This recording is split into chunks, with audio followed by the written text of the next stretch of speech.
puestos de pie, me acompañan en el Salmo 97. Libro de los Salmos, capítulo 97.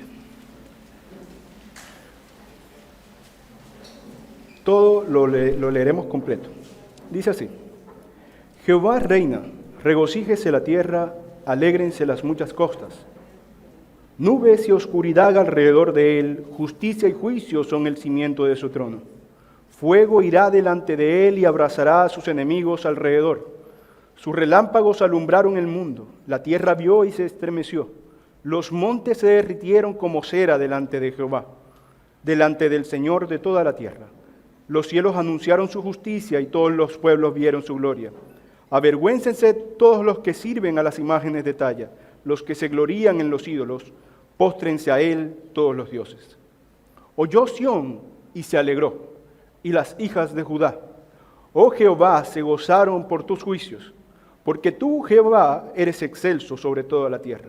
Eres muy exaltado sobre todos los dioses. Los que amáis a Jehová, aborreced el mal. Él guarda las almas de sus santos. De mano de los impíos los libra. Luz está sembrada para el justo y alegría para los rectos de corazón. Alegraos justos en Jehová y alabad la memoria de su santidad. Pueden sentarse.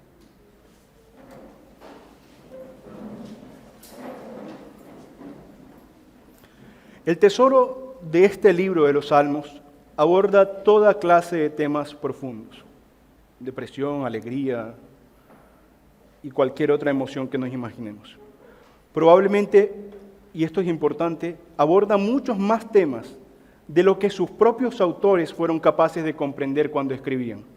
Sabemos que eran inspirados por Dios y decían en sus palabras que creían comprender y probablemente iban mucho más allá de lo que tenían en mente. Al estudiar cuidadosamente las Escrituras, queda claro el beneficio universal del plan divino de redención. El Señor había dicho a Abraham que si podía contar las estrellas del cielo o la arena del mar, también podría contar su descendencia. Sería mucha, quiere decir. De modo que en el plan, en parte oculto y en parte público, de Dios, siempre estuvo la provisión para nosotros, los gentiles. Para gente, como diría la Biblia en forma más retórica, gente de toda lengua y nación. Con todo esto, ¿sabían con certeza los varones que Dios usó para escribir la Biblia estas cosas? ¿Sabían la magnitud del mensaje que estaban escribiendo? Quizás unos con más claridad que otros. Sin embargo, sus escritos llegan más allá de donde pudieran haber llegado a sus especulaciones, porque el Salmo comienza con aquella afirmación demandante de carácter universal. Comienza con una demanda universal. Regocíjese toda la tierra, alégrense las muchas costas. Desde el inicio, este canto nos presenta una especie de evangelio, una buena noticia por la cual trae el regocijo al pueblo de Dios y a todas las naciones, a toda la tierra, a las muchas costas. Esto significa sin discriminación de origen, pero sí discriminación de condición, como atestigua la necesidad de vergüenza sobre los idólatras. Que nosotros predicamos un evangelio en donde no hay discriminación de origen debería ser claro, gente de toda lengua y nación.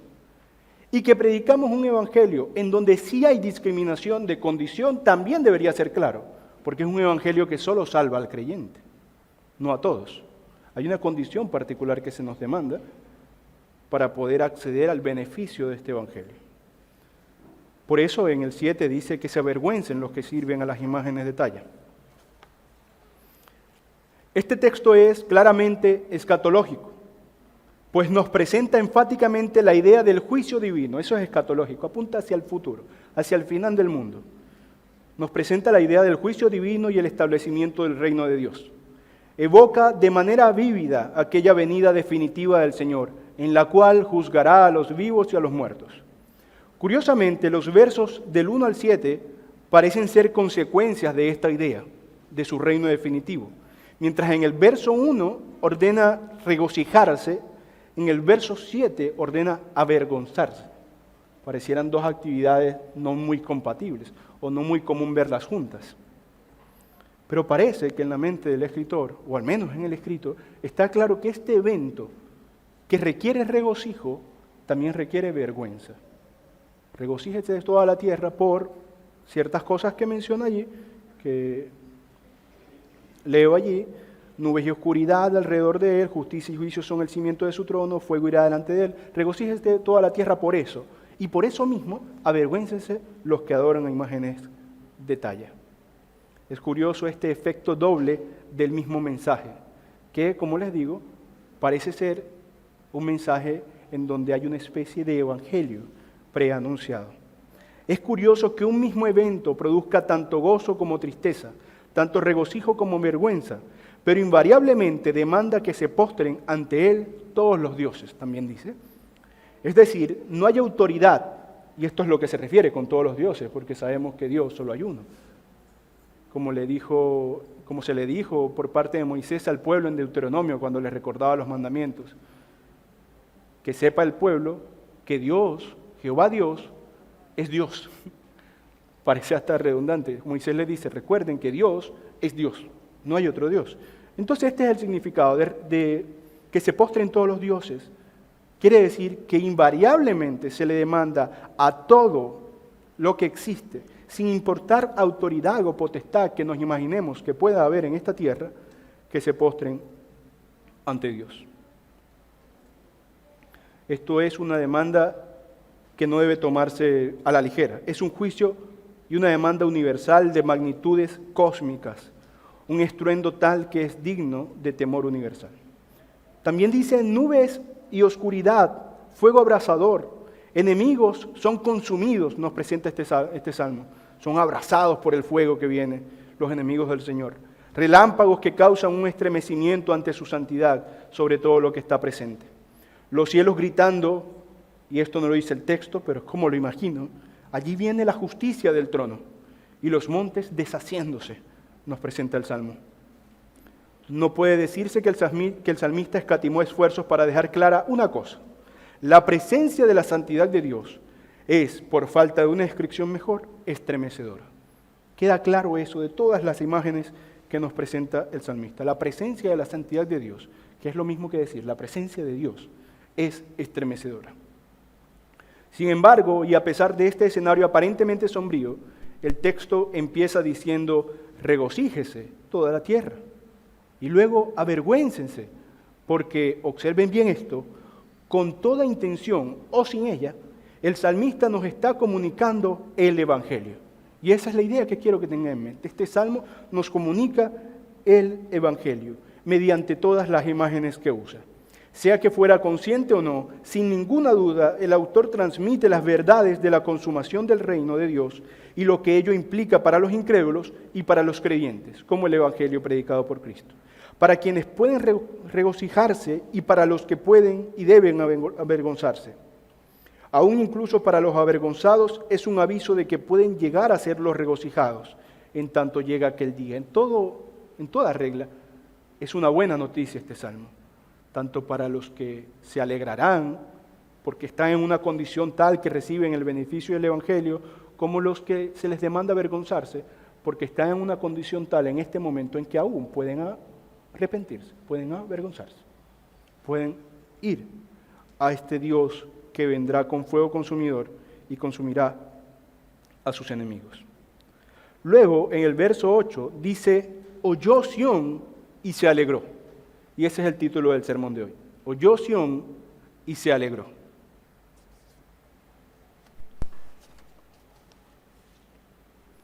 Como primera cosa que veremos de este texto que vamos a desarrollar, porque lo leímos completo, pero lo primero que vamos a desarrollar es el verso 8. El verso 8 del Salmo 97. Dice así: oyó Sión y se alegró, y las hijas de Judá, oh Jehová, se gozaron por tus juicios. El sentimiento de este texto, quiero titularlo: el Evangelio es dulce a los oídos de su pueblo.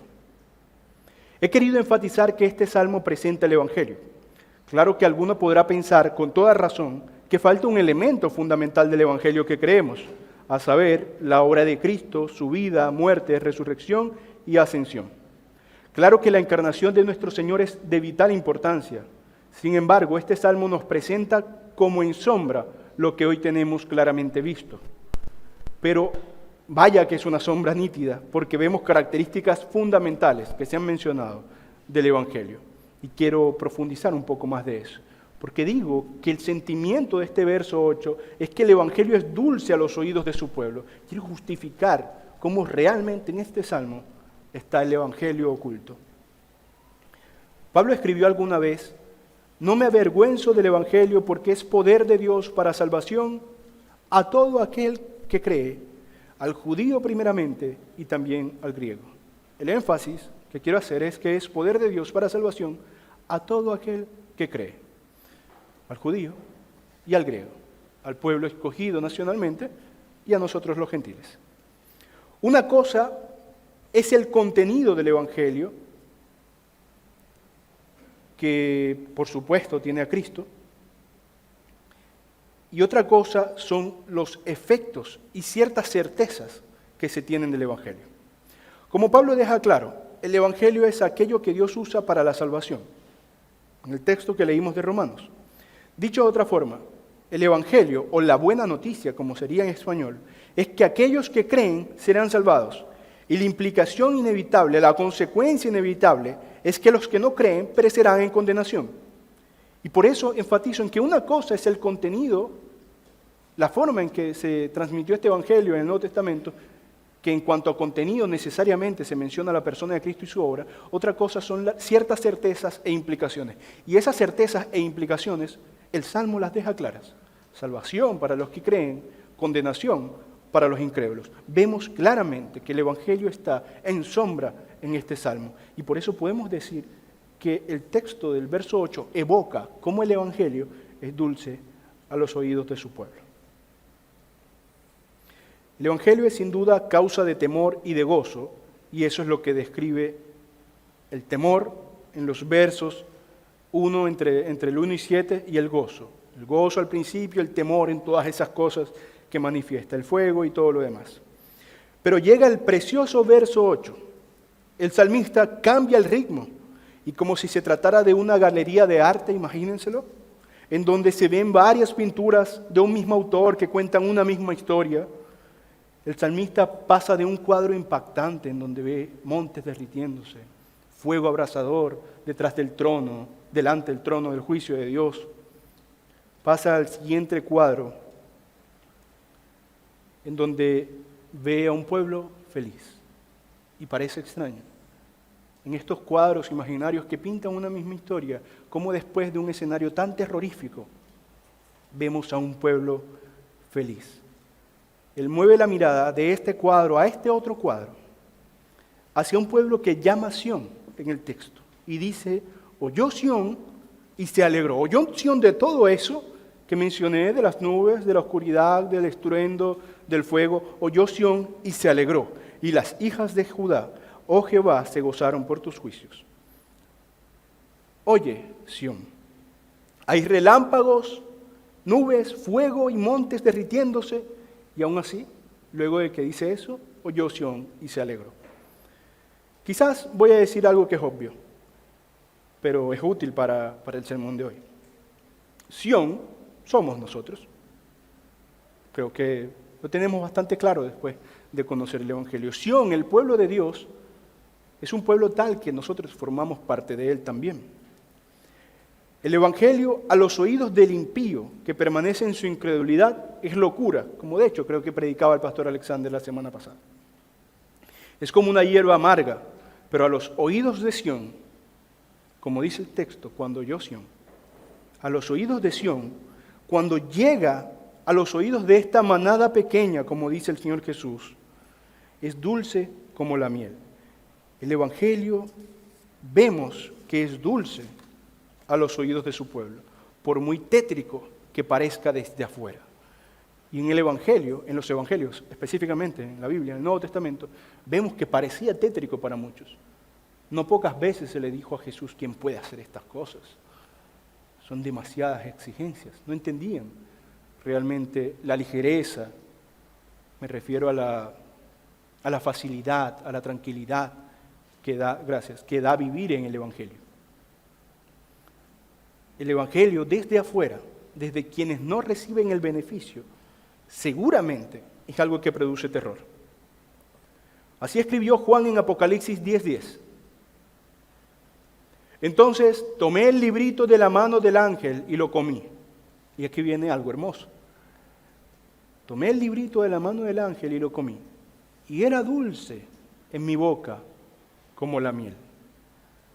Los invito a que lean ese texto porque lo que dice también es bastante curioso y tiene que ver con el efecto del Evangelio en los impíos. Después lo harán. Pero enfoquémonos en esto. Era dulce en mi boca como la miel. Juan toma el mensaje de Dios, el Evangelio, y era dulce en su boca como la miel. Como la miel es el Evangelio de dulce en la boca de nosotros, en la boca del pueblo de Dios, al brindar este alimento a los oídos de los llamados de Dios. En la boca de cada predicador, que está ahí ejemplificado en Juan, en la boca de cada predicador, de cada persona que proclama, no solo desde el púlpito, sino desde cualquier parte, en la boca de cada persona que anuncia las verdades de aquel que nos llamó de las tinieblas a su luz admirable, el Evangelio es dulce. Y cuando sale de la boca y llega a los oídos de quienes han creído, esta miel la reciben también. Esta miel hace que sea dulce a sus oídos escuchar tan precioso mensaje cuando el corazón es transformado. Mucho escuchamos desde los púlpitos las historias de estos varones asombrosos cuyas vidas cambiaron en el encuentro con Jesús. Nos parecen entrañables y admirables. Llegamos a pensar, ¿quién me diera haber estado allí con el Señor? Pero termina el servicio dominical y lo olvidamos. Toda esa pasión que a veces sentimos al escuchar un sermón o al leer un pasaje de la Biblia que nos quema por dentro, como decían estos hombres camino de Emaús cuando hablaban con Jesús y después se dan cuenta que es Jesús y se dieron cuenta que no se habían dado cuenta al principio y dicen, claro, no ardilla algo dentro de nosotros. Muchas veces sentimos ese ardor y al salir de aquí, ese ardor se va, como si no hubiera pasado nada.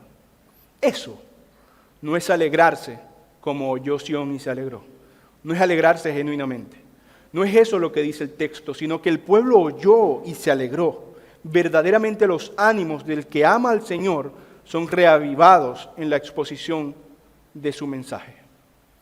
El Salmo 1 dice que es como si fuera un árbol plantado a aguas corriendo, junto a aguas corriendo. Da fruto, siempre está frondoso, lleno de hojas, verde. Es reavivado el corazón del creyente.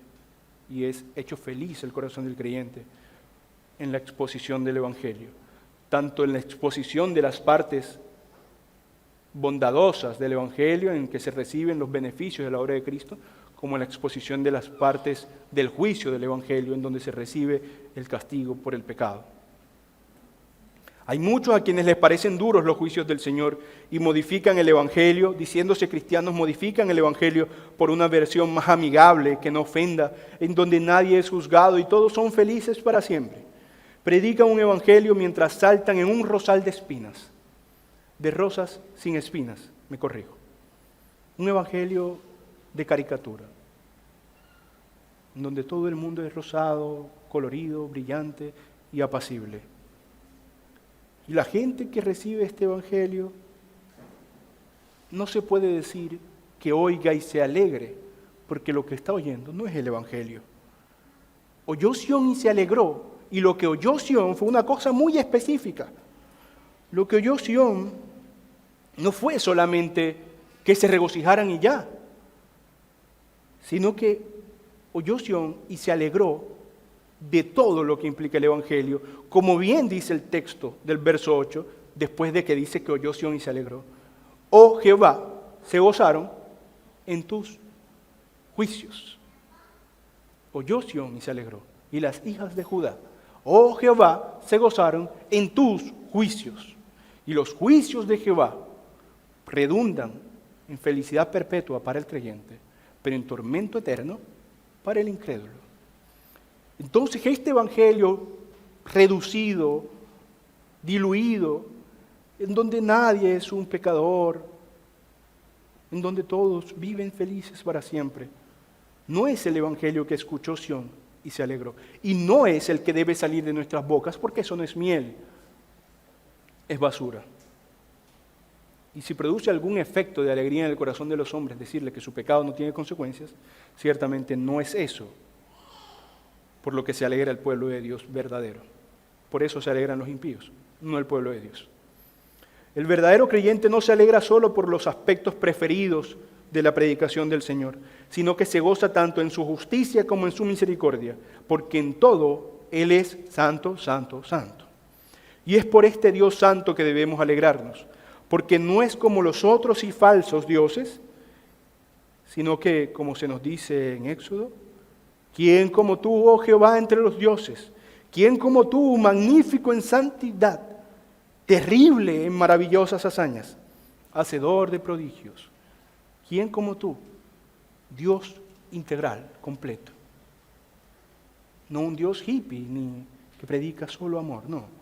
Un Dios que castiga el pecado, pero que extiende su mano en gracia y misericordia para aquellos que son su pueblo. Al oír a este Dios asombroso y sus hazañas, el pueblo de Dios, el verdadero pueblo de Dios, no el falso pueblo de Dios, se alegrará. Al escuchar el verdadero evangelio, con todo lo que eso significa, el pueblo se alegra, como oyó Sión y se alegró. No necesitamos embellecer el evangelio, y que nos quede claro, porque a veces creemos que podemos hacer algo por el evangelio. No necesitamos embellecerlo, porque ya es bello. No necesitamos suavizarlo, porque el mensaje ya es suave, sino alegrarnos, porque aunque para algunos es un martillo, este mismo mensaje es suave, que para algunos es un martillo, para Sión, para sus hijos, para su pueblo, para Sión es una delicada caricia que reconforta. Ya cuando predicamos de aquella preciosa obra de sacrificio en la cruz, ya cuando predicamos de aquel terrible día de juicio, sea como sea, recordemos que oyó Sión y se alegró.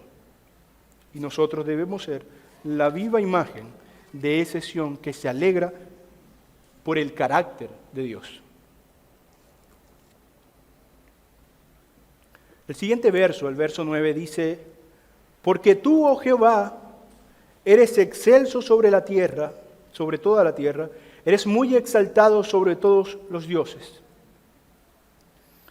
El mensaje de Dios es producto, como nos dice el 8, de alegría para el creyente. Sus juicios redundan en nuestra salvación. Son en sí mismos, solo los juicios, deben ser producto de gozo. Pero en este texto se nos dice algo más. Añade el salmista muchas cosas. Entre eso es que no alaba el pueblo de Dios a Dios simplemente por lo que Dios le da. La razón por la que su pueblo le alaba no es por lo que Él da, sino por lo que Dios mismo es. Sí, claro, oyó Sión las obras de Dios y se alegró. Pero además, Sión le alaba por lo que es Él. Dice el 9, eres excelso sobre toda la tierra. Eres muy exaltado sobre todos los dioses. El amar a Dios como un ser concreto, no como un concepto abstracto, inútil, como en el mundo es presentado algunas veces en forma de un padre complaciente en el pecado. No, eso no es amar a Dios. No es una cosa de preferencias como si se tratara de decidir nuestras amistades, sino un deber moral. En la misma ocasión, cuando se le manifestó al pueblo de Israel aquel precioso credo que dice: oye Israel, Jehová nuestro Dios, Jehová uno es, también se le dijo: y amarás a Jehová tu Dios de todo tu corazón y de toda tu alma y de todas tus fuerzas.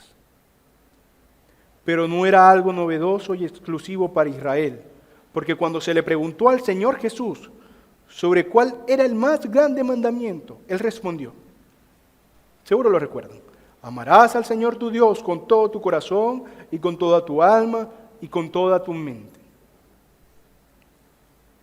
Yo creo que el espíritu de este verso 9 se resume en el subtítulo: Dios basta para el creyente.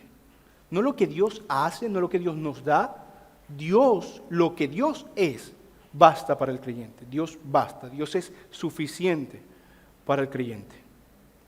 Entonces, tal demanda de amar a Dios incondicionalmente es una demanda universal. Y es el corazón impío el que se rebela contra la demanda. No es una demanda solo para los creyentes, es una demanda para todos, pero el impío se rebela contra el mandamiento más grande. No obstante, para el creyente, Dios basta y nuestra alegría en Él no debe estar sujeta a lo que nos da, sino a lo que Él es. Excelso sobre toda la tierra, muy exaltado sobre todos los dioses, como dice el Salmo. De manera que, si bien nuestro Dios es amoroso, misericordioso y dadivoso, oye Sión, oigamos, vendrán males, enfermedad y dolor, ténganlo por seguro, pero no hay nada más maravilloso que tu Dios. Así que, oye Sión y alégrate en tu maravilloso Dios, sea que venga enfermedad o salud, pobreza o riqueza, traición o lealtad. No importa lo que te sobrevenga. Repitamos la palabra de Moisés. Recuerda, Israel, Dios es Dios. Solo Él nos basta. Todo creyente debe saber que Dios es suficiente para su vida. Como diría el salmista, invocaré a Jehová, quien es digno de ser alabado. ¿A quién más podríamos invocar?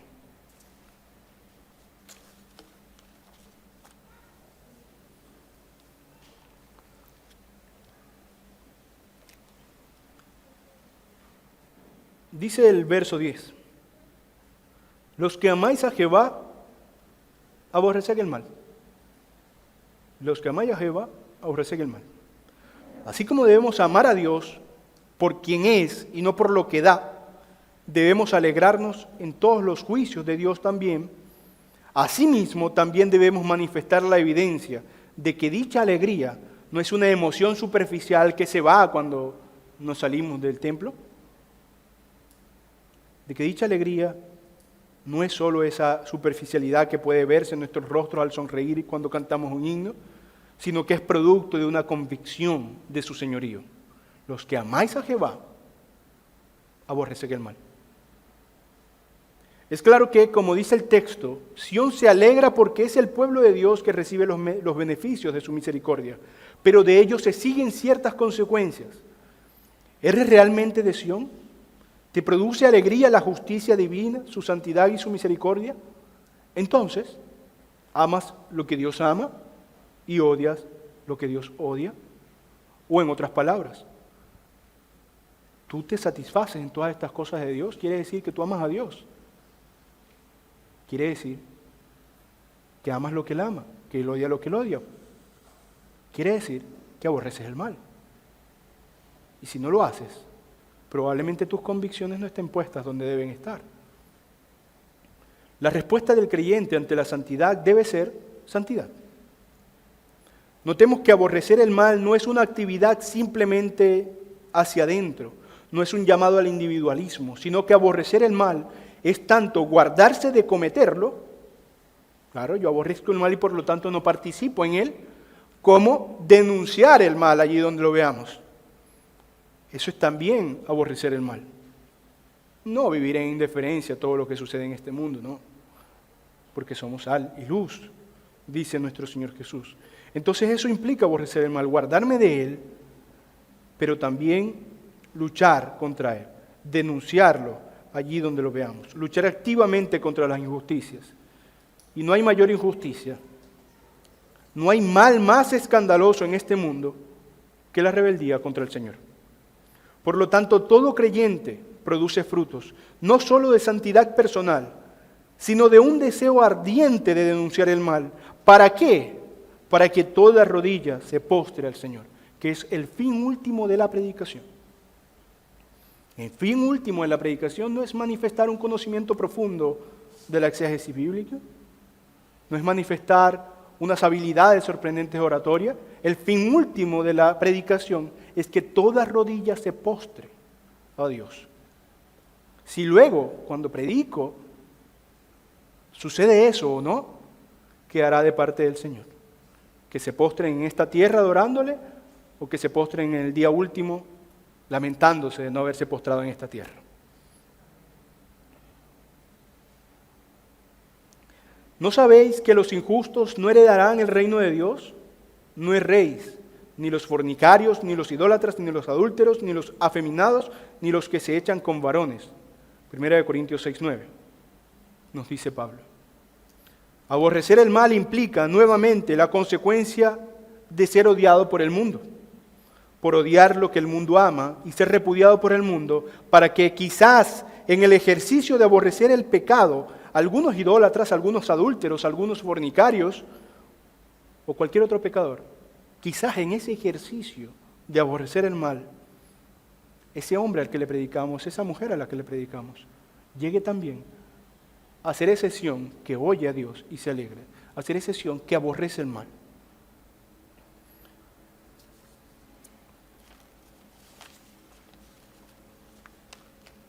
Además, dice el 10, que leímos solo la primera parte, Él guarda las almas de sus santos, de manos de los impíos los libra. Luz está sembrada para el justo y alegría para los rectos de corazón. Alegraos, justos, en Jehová, y alabad la memoria de su santidad. Hemos visto cómo es verdad que el Evangelio, para cualquiera que sea realmente cristiano, es dulce a sus oídos. Hemos visto cómo es verdad que Dios mismo, y no lo que nos da, sino Dios mismo, basta para la felicidad, para la plenitud del cristiano.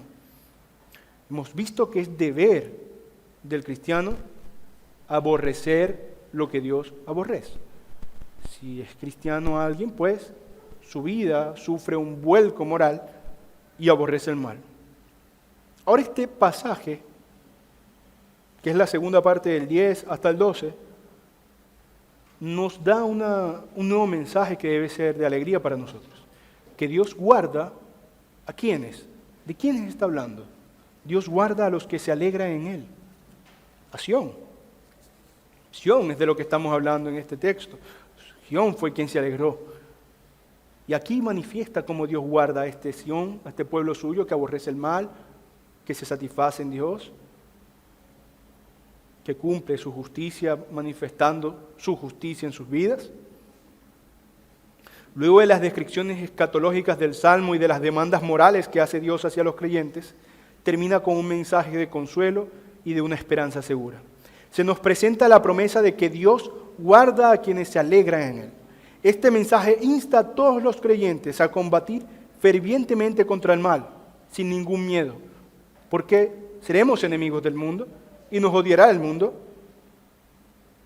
pero podemos estar tranquilos, pues ante la realidad de que las almas incrédulas se pierden, el creyente debe mostrarles el camino sin complacencias, sin negociar lo que el Evangelio significa, porque la predicación nunca debe negociar la santidad de Dios, sino que por el contrario es labor del creyente aborrecer el mal amplia y explícitamente, aunque eso genere repudio del mundo. Ahora, ¿cuál es la suerte de nosotros los cristianos en un mundo que nos repudia, un mundo impío que nos odia? La oposición de este mundo contra los cristianos es previsible, no debería ser una sorpresa. En algún tiempo, muerte y persecución. Hoy no tanto, en algunos lugares sí, pero no tanto. En algún tiempo sí hubo una muerte y persecución generalizada contra los cristianos. En estos tiempos se opera de diferente forma, pero con el mismo espíritu. Señalamientos, aislamiento, prohibiciones de compartir su fe, vistos como intolerantes y hostiles, o cualquier otro adjetivo que manifieste que ser cristiano es lo peor que hay. Y así como el creyente debe mostrar al mundo que está en delitos y pecados y debe caminar hacia Cristo, el mundo por naturaleza será hostil hacia la iglesia. Ya lo dijo el Señor: en el mundo tendréis aflicción, pero confiad, yo he vencido al mundo. Entonces, del mundo no nos podemos esperar más que aflicción, que persecución, que dolor, que críticas, que repudio. Es claro que nos esperamos de eso, todas esas cosas. El Señor Jesús nos dio la promesa segura de la victoria, y el Salmo nos habla de ello. Dios guarda a sus santos, pero no de cualquier forma. No de la forma en cómo podría guardarme mi madre cuando me tenía en su pecho, o me tapaba para evitar que me cayera la lluvia o algo así, no. Dios guarda a sus santos, de la forma en que dice el texto. Él guarda las almas de sus santos. Esta promesa de cuidado del Señor es más profunda que una promesa de guardar simplemente el cuerpo. Claro que Él es nuestra ayuda en este mundo y que en su potestad está guardarnos de los males de este mundo. Dios puede milagrosamente guardarnos de todo mal en este mundo. Y por eso también dice el Salmo que de la mano de los impíos nos libra.